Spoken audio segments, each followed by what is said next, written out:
Hey there, everyone. This is Joe Donahue with Bird's Nest Media. I hope you're having a really great day. We're going to get to the conversation between KJ McCoy of 302 Birds and myself in just a few moments. It's a really great conversation, and I really hope that you enjoy it just as much as I enjoy talking to Dalton and KJ and all of the guys over at 302 Birds. They do a really great job. You should throw them a subscription. But I want to preface this by saying that this conversation was taped 2 weeks ago. And that's because right now I'm at the National Scout Jamboree at the Summit Bechtel Reserve in West Virginia. You can kind of see our staff camp behind me here. I'm on staff for the event. And scouting is a really, really good program. It's, in my opinion, the best program that we have to develop youth in our communities, in our world, in our country. I am an Eagle Scout myself. I'm always been a believer in this program, because I'm a product of it. So I really encourage you, if you are at all interested in getting involved in scouting, make sure that you visit beascout.org to see which troops, which packs are around you, or you can reach out to your local council, or you can reach out to me directly, and I am happy to try to connect with you and try to see how we can get you involved. But I bring all of this up because this will not talk about the Jalen Carter news that broke today. This episode will not talk about that news. Jalen Carter was signed to a 4-year, $160 million contract. He is now the highest paid defensive tackle in the league. I'm really excited about having Jalen Carter here long term. I think he's incredible. I think he's a really, really good player. I think he has the opportunity to be even better over these next 4 years. My concern is surrounding the price, as always. I think that I'm not 100% there, given the fact that he's still rather young. I'm not 100% there that he should be the highest paid defensive tackle in the league right now. But at this point, we really have to trust Howie that he knows what he's doing, and Howie has more wins than losses in terms of contract management and roster management. So we're going to trust Howie here. That's my opinion here on this. I'm going to get you into the conversation while I get back to the Jamboree. So, again, I hope you enjoy. And without further ado, KJ McCoy and me in conversation, talking about training camp.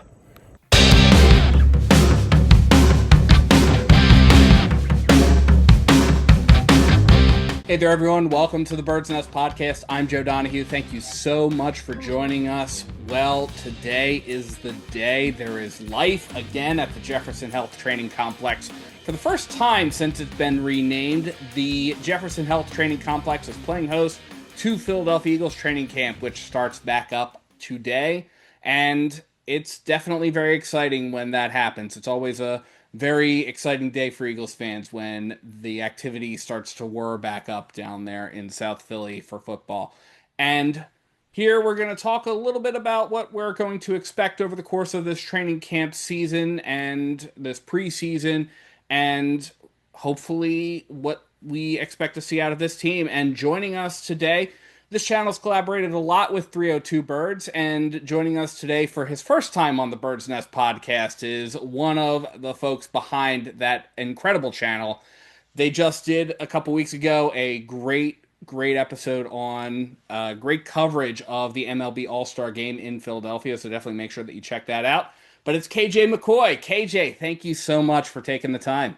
How's it going, Joe? Thanks for having me, man. Yeah, definitely it's an exciting time, and definitely the time is ticking right now in the summer, and it looks like it is upon us, the football season. I'm excited and cannot wait for it. Yeah, for sure. How was your off season? Because I know the off season definitely was a little bit longer than the last off season that we Yeah. had, but how was it for you? Oh, it was great. I mean, I feel like definitely when you kind of have time for, I mean, especially for the Eagles right now, I mean, the season they had, it was a little bit of a disappointment, obviously. Um, Definitely it was good for them to kind of recover. I definitely think it was it was definitely kind of not stressful, but it was great to kind of get just a certain somebody off your back, and that was we know who it was, but definitely there was a lot of controversy with a certain player. He's not playing with the Eagles anymore, and AJ Brown. But that was definitely something that definitely rocked Eagles fans' world. I feel like, especially me, it was kind of mixed with me. I felt like AJ's an amazing player. I also felt at the same time, though, a lot of what he was doing, though, just wasn't going to help us. What he was doing off the field and everything like that.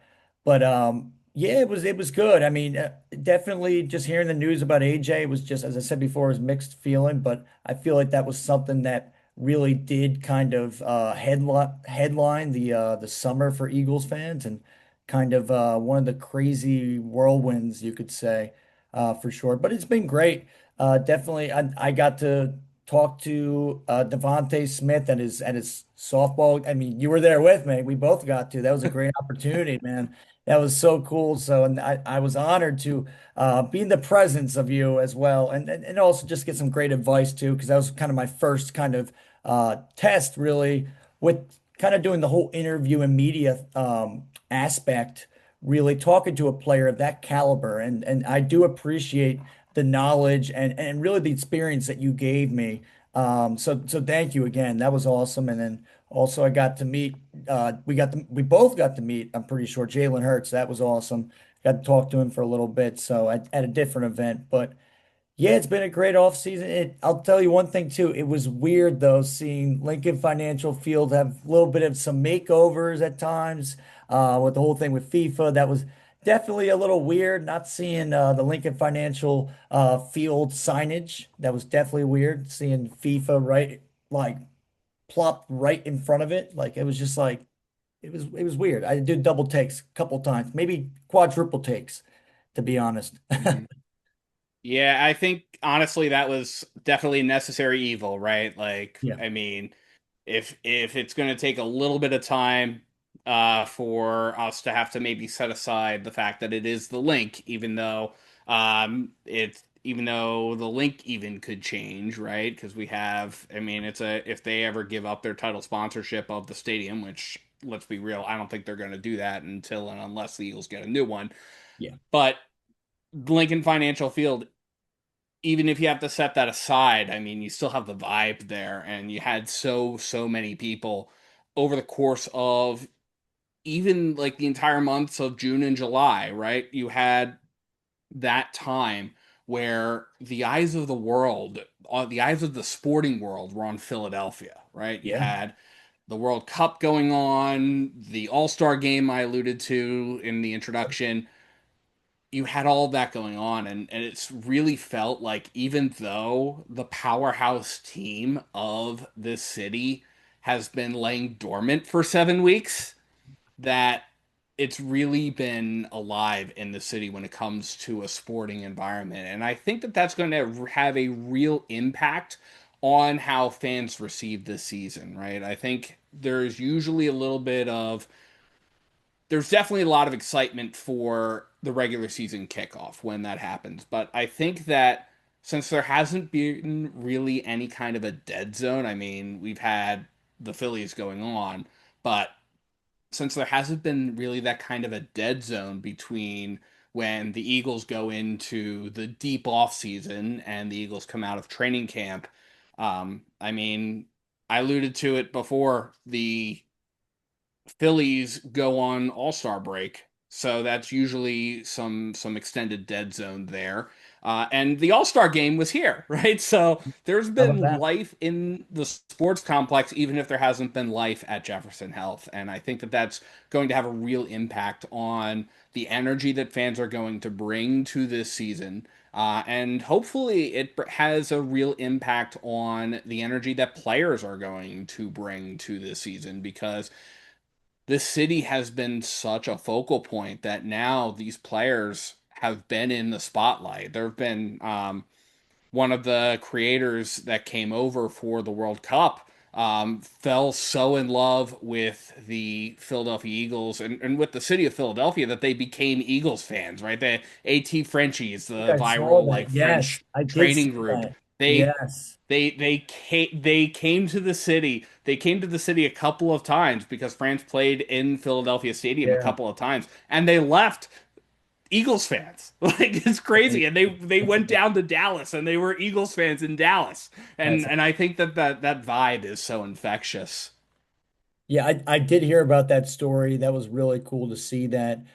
It kind of reminded me of like how when the Eagles played 2 seasons ago in Brazil, and I remember there was a good amount of people after that game that were like, "Yeah, I live in Brazil and I'm an Eagles fan because of that game." And I'm like, "Wow!" And ever since they've been Eagles fans. So it really is cool when you see. I mean, as we were talking about before with the World Cup. There were people that have never been to, heck, the United States. They've never been to Philadelphia before.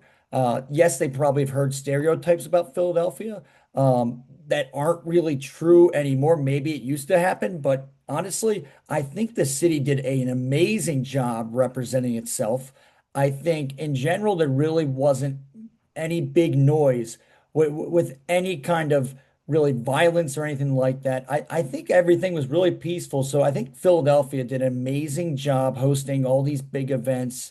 As we said, the PGA Tour, the All-Star Game, the World Cup. I think the World Cup they did outstanding in general. I think they did amazing. And definitely, I mean, great job to Lincoln Financial Field for really letting them be the host. I mean, be one of the main hosts in the country right now. And then obviously they kind of moved on and now they're in Jerry's world, so they're gonna be doing that. So but yeah, it definitely was really cool to see yeah, like you were saying, I mean, like some these French guys, they were not football fans, and hopefully they really do become. I mean, it seems like they really are. And I'm not saying this in like a bad way, but they're jumping on the Eagles wagon. But honestly, for a good reason though, they really are jumping on because they are starting to like. Maybe they like the sport. Maybe they really do like the Eagles fan base. And I think we get a bad rep in general. I mean, we all know that, but definitely, I think that Philadelphia sports is getting a little bit of more of like a national spotlight. And I think we're getting more respect now than we did before. Obviously, us booing some of the opposing players at the home run derby doesn't help too much. But I think in general, though, I think Philadelphia though did really clean the act up that the stereotypes that they had before. And I'm excited to see the impact it has on the Eagles this season. I think it really does what you said before. I think it does play a part, and I think the Eagles players will feed off that energy. For sure, for sure. We have an exciting training camp coming up. Obviously, there's a lot of things coming on. We've got yet another new offensive coordinator. We've got a new coach at offensive line. We have new leadership in the wide receiver room. You've alluded to the fact that AJ Brown left us at the beginning of June. And there's a lot to be excited about, I think, for this Philadelphia Eagles team going into training camp as they start that up today. What are your thoughts? What most excites you about this team? I'm really excited to see the transition of Jalen Hurts with Sean Mannion. I think Sean Mannion, from what I've heard, I know that people were saying, "Oh, he wasn't fit for the job. He didn't really have what it takes." But then there were some other people like our former quarterback, Super Bowl quarterback Nick Foles, who played with him in his time in St. Louis. He played with Sean Mannion was his backup in St. Louis. And he was saying he's always been one of those guys that you look back and you're like, that guy could be a coach.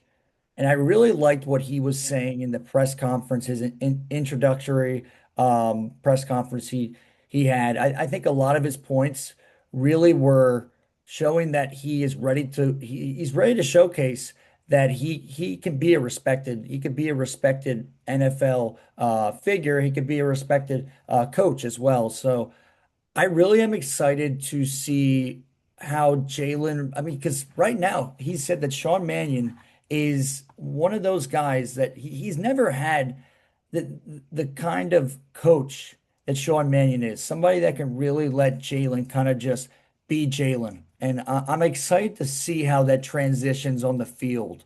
I really am. And I think I'm also very excited to see guys like Makai Lemon out there. I think he's going to be a really great stud in this league. I think he's going to be a great receiver.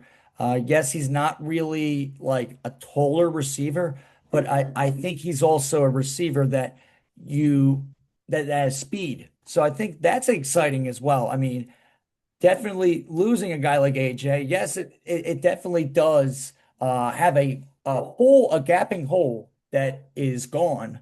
But I do feel like adding Makai Lemon adds some great value. I think the defense is going to be great. I'm very excited for the defense. They made some great moves in the offseason. So yeah, and I also think Saquon Barkley is going to bounce back. I think they are really going to be able to get the offensive line going. And if they do, then Saquon Barkley is going to be back to the elite level that he deserves to be at. And I think he still is there. Hmm. For sure. Yeah, I do think that for me, there's definitely a lot of potential with that as well. And I think that there's a lot that excites me about the potential for this team, Mhm. right? You have guys that are going to be maybe getting some new perspectives, right? As much as we malign the fact that we've had basically five different offensive coordinators under Nick Yeah. Sirianni's time, right? As much as we malign that, as much as I think, and we'll touch on this in a minute here, but as much as there's some uncertainty surrounding the offensive line, especially with Chris Cooper coming in as the offensive line Yeah. coach. I think that there's definitely a lot of potential for this team to grow in ways that I don't think that you expect, right? Because when you have these new guys coming in, you have somebody who's going to be able to offer a different perspective. And I've talked about that before on this show, is the fact that you can see somebody coming in and they're going to look at you in a different way than the guy before you is going to look at you.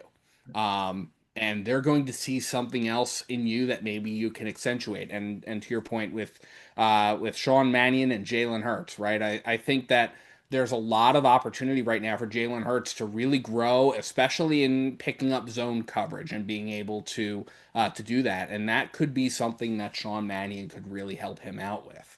Um, like you, I was really heartened with the fact that Sean Mannion seemed to understand that in the opening press conference, he said this, and hopefully there's truth to this because a lot of times in these press conferences, right, it's coach speak, and you and I saw that with when we were Yeah. with Devontae Smith at the softball game, right? Like they're gonna say a whole lot of nothing in most cases, but Sean Mannion's first question was about how does he form the relationship with Jalen Hurts, and the fact that he starts with that on the personal level rather than on a football level. I think that really speaks to the kind of person that he is, right? Like you have to understand that Jalen hasn't really had stability at the play caller position at any point in time in his playing career. So the fact that you're trying to get to know who he is and trying to have that deep of a connection that really only develops when you've had years and years and years and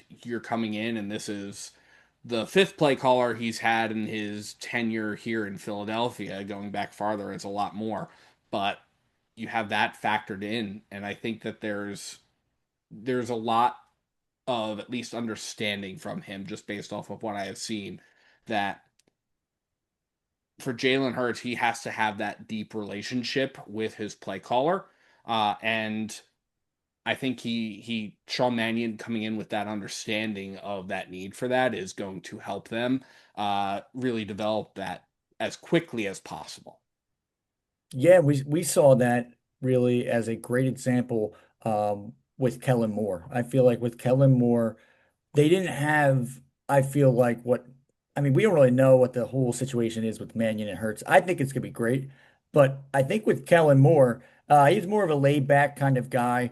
He did let Jalen kind of really kind of lead the show, but I think if Jalen's already saying it that Sean Mannion is one of the best coaches that he's ever had, I think that speaks a lot of volume.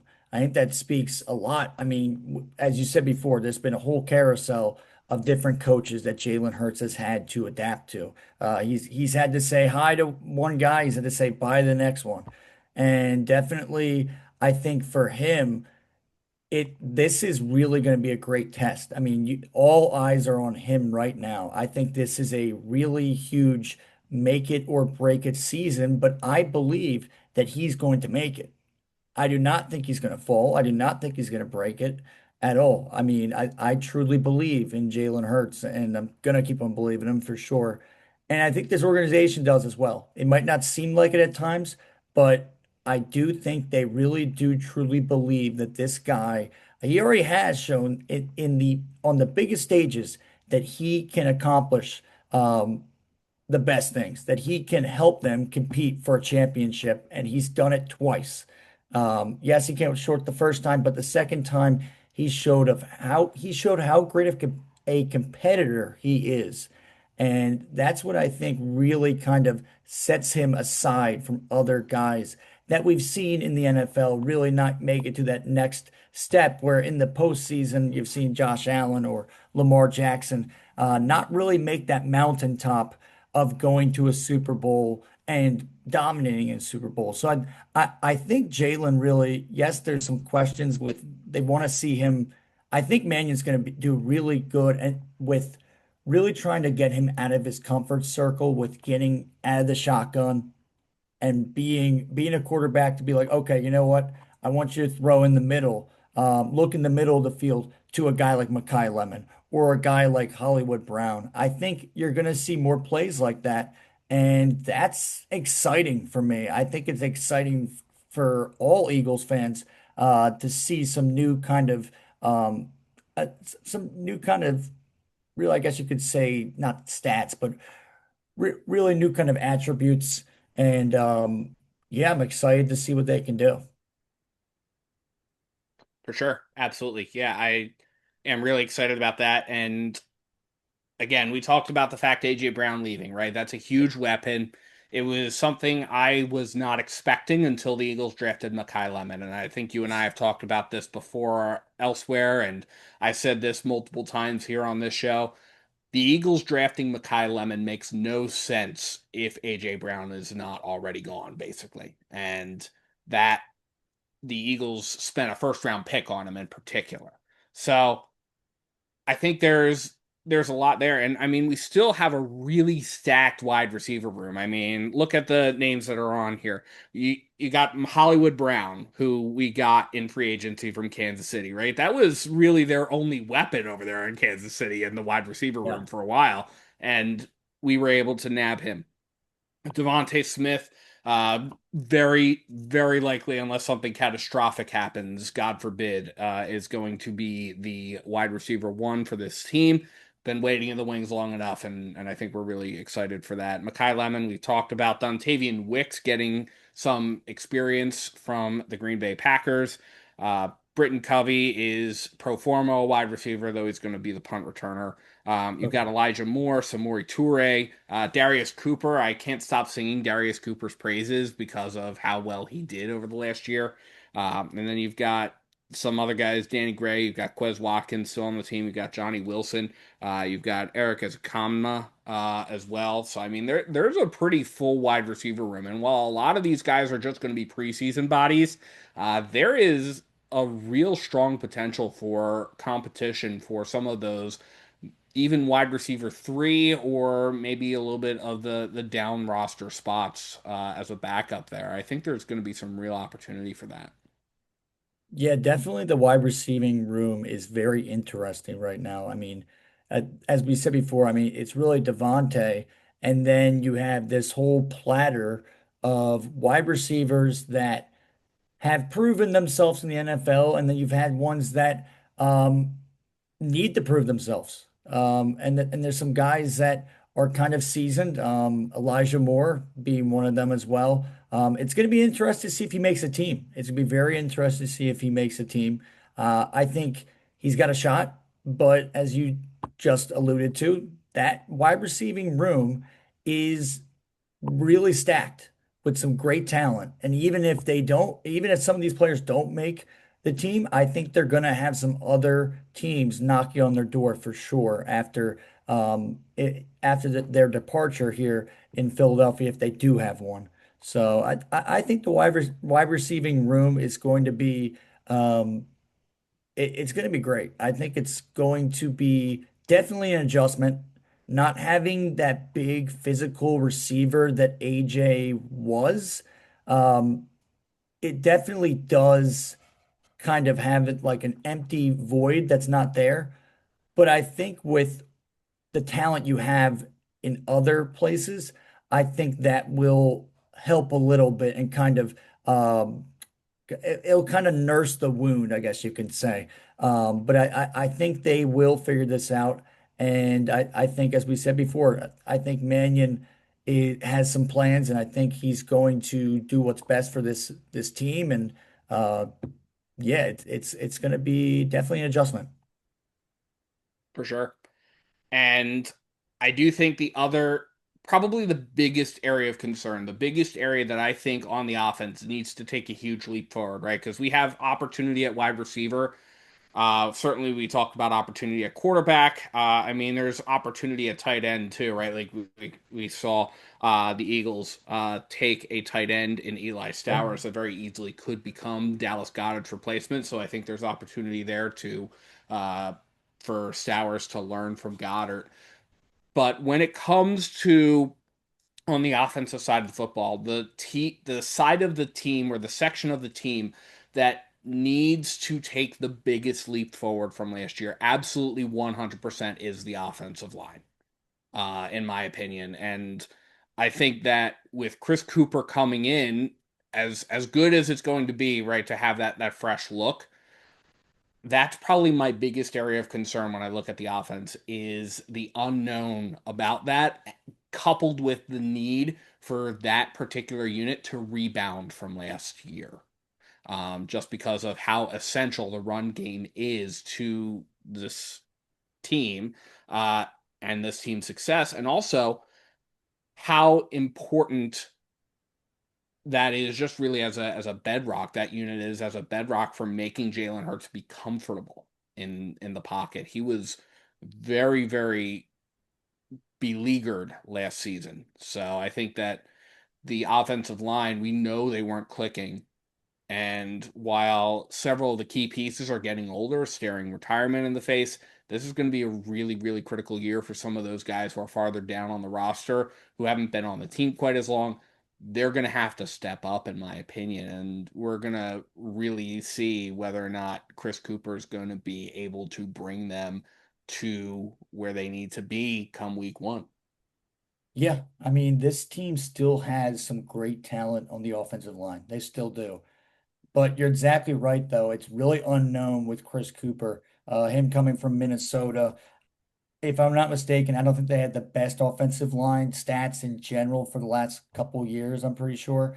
Um, but you come to a situation where you have some guys who have a lot of experience. Lane Johnson. I feel like Jordan Mailata is up there now with experience because of, I mean, definitely being a guy who didn't play football at all. He didn't play any bit of football. And learning everything he knows from Jeff Stoutland, I think, is remarkable. So I think he is still one of the great offensive tackles in this league. I still think he's going to still bring a lot to the table. And I also feel like you saw with Cam Jurgens, there were some injuries that were lurking. The offensive line last year was pretty banged up. If they can stay healthy when they are healthy, the offensive line, we've seen this in the past. They are known as one of the best offensive lines in the league, but that's under Jeff Stoutland. So it's really unknown though with Chris Cooper, and I totally agree. It's just we got to wait and see what this guy is mixing in his pot right now because it's unknown. And I'll tell you one thing though, as we said before, coming from a situation in Minnesota. I mean, can you come to a place like Philadelphia where there's a lot of pressure? People, I mean, the fans want to win, and the the place has the pedigree of having these great offensive linemen. So can you keep that pedigree going? That's what I think is the main question for Chris Cooper, I feel like, and this offensive line. I really hope they can get it going because when they do, I mean, you got one of the best running backs in the league in Saquon Barkley in the backfield. And when you have, we've seen it though in the year of 2024, when Saquon Barkley has a great offensive line, sky's the limit for him. He's one of the best running backs in the league. But last year, I got to be honest, watching that offensive line and how banged up it was, it was like watching the New York Giants offensive line that they used to have years ago when Saquon used to be in the backfield for the Giants. So hopefully they can really kind of get away from that and maybe fold a new kind of leaf and maybe try and be this elite offensive line that they are supposed to be. They have the talent, but can they put it on paper? I think that's the main point, I would say. Yeah, and can they develop those down roster guys as well? I think Yeah. is also important, right? Because you're going to have folks when you get to Lane Johnson's age, he's going to get injured, right? He's going to miss time. I think we have to have that understanding of that. 2024 was a very much anomalous year simply Yes. because of the fact that the offensive line really was together for most of that season. And we saw that obviously in the result, right? We had a Super Bowl parade. Yeah, of course. But you also look back to when we won Super Bowl 52 and how it was injury after injury after injury after injury. And what happened? It was next guy up. And that next guy up, and you could almost not tell that there was any kind of a difference between the guy who got injured and the guy who came in the second stringer, right?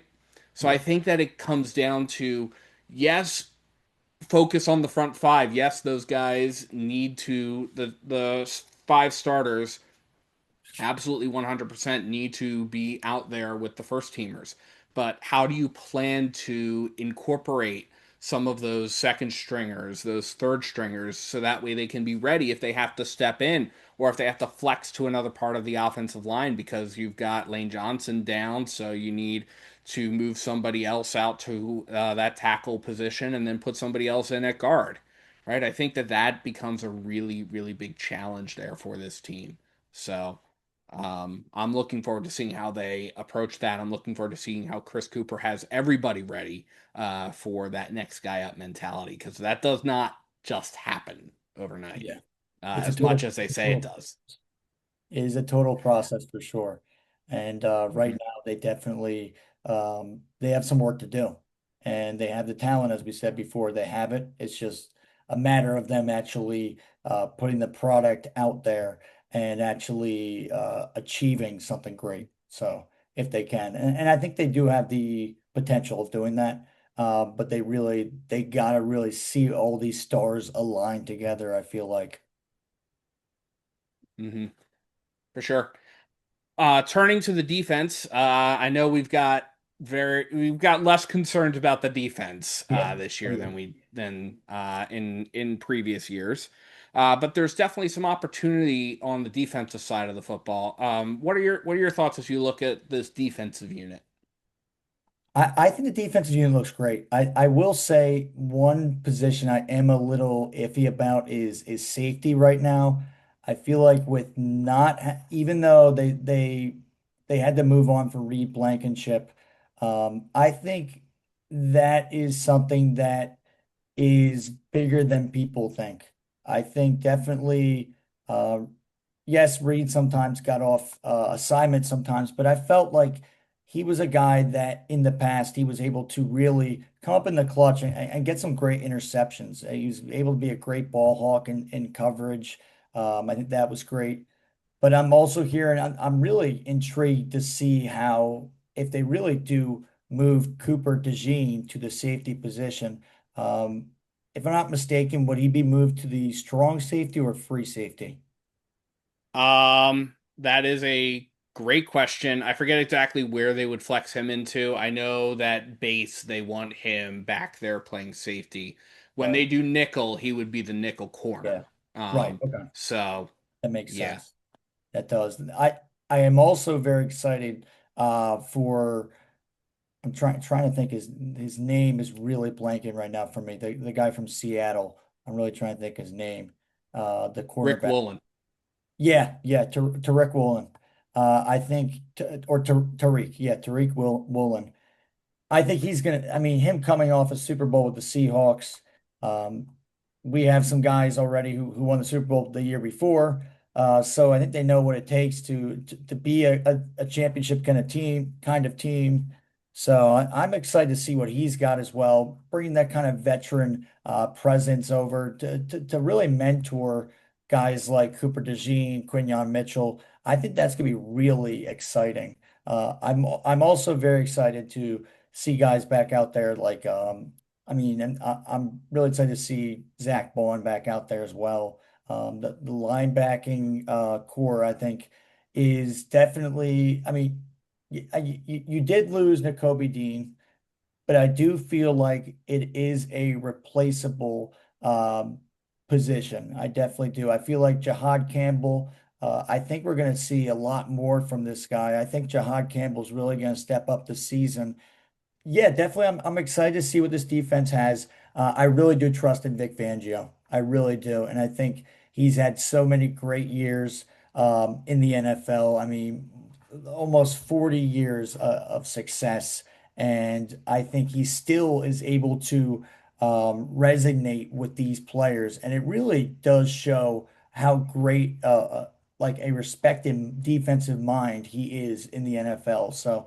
I mean, if you can get these younger guys like Jalen Carter, Jordan Davis, to really trust in what you are pitching them, what you are really mentoring them and teaching them about being a Philadelphia Eagle and being a defensive player for the Eagles, I think that speaks a lot of volume. So I love Vic Fangio being the defensive coordinator. I know it's probably not too much longer he has but has with this organization. But you know what though? I think he's still doing an amazing job, and I think with the additions that we had with Tariq Woolen and some other names I'm forgetting as well. But I am excited for this defense to. I think this defense has the potential to be a top five defense in this league. I do think it does. So definitely, as we said before with the offense, it really is just a matter of them putting the pen to the paper, really showcasing the talent that they do have. So I'm excited. I really am. I think they will keep that kind of smash mouth defense that they've had for the last couple of years under Vic Fangio, and I've loved watching the defense. For sure. Yeah, no, I'm excited for some of the opportunity there as well. Again, as we start up training camp today, one area of opportunity I don't think that a lot of people are talking about is linebacker. Right, you had Nakobe Dean go to Las Vegas. Yes. Jahad Campbell is actually still, he's still kind of coming back onto the roster. So Jeremiah Trotter Jr. actually really could be somebody to keep your eye on over the course of training camp, who could have a real impact and really make a claim for a starting position in this roster. So certainly, I think we could see that there. And then also, we keep coming back to this idea that um, edge rusher really has a potential to see who's going to really provide some extra support there when it comes to that. And also cornerback. I think we need to really see a lot from Kelly Ringo if we're going to continue to see him on the roster as well. I think we need to see a lot from him in there. So Oh, we yeah. obviously will see what comes down the pipeline in that regard. Yeah, most definitely. I think Ringo definitely has.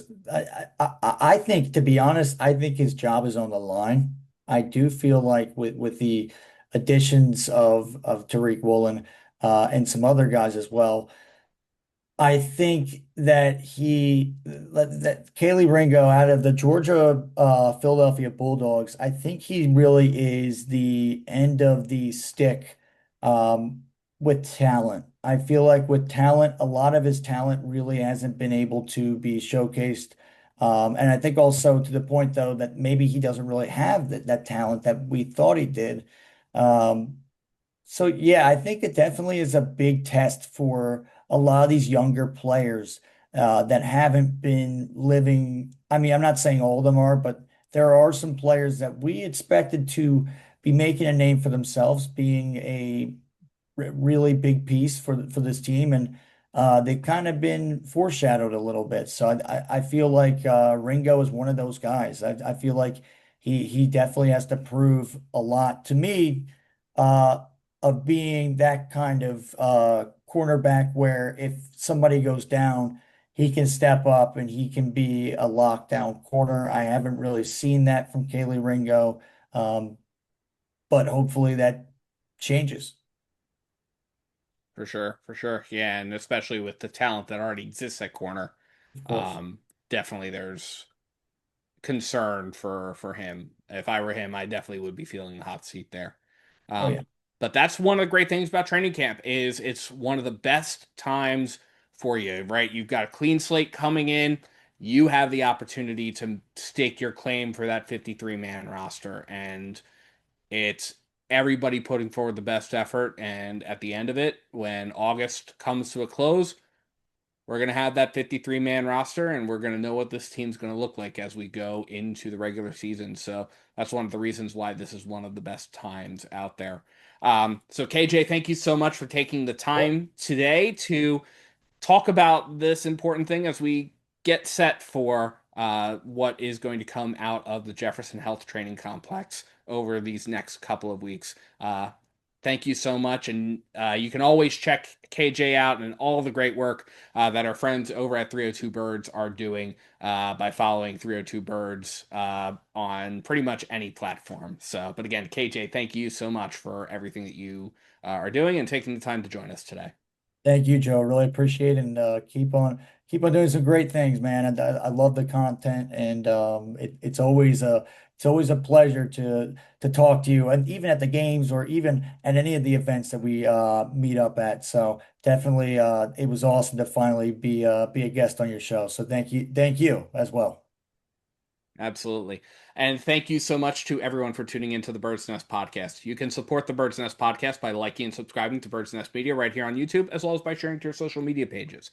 You can also find us on SoundCloud, iTunes, Amazon Podcasts, Spotify, the Odyssey app, and iHeartRadio, pretty much anywhere you get your podcasts. Please visit birdsnestmedia.com for additional Eagles and NFL coverage. And if you feel so inclined to support the channel in a different way, you can find the link to our Patreon in the description below or at birdsnestmedia.com, where you can join the YouTube channel. Thank you so much for tuning in, and let's go, Eagles!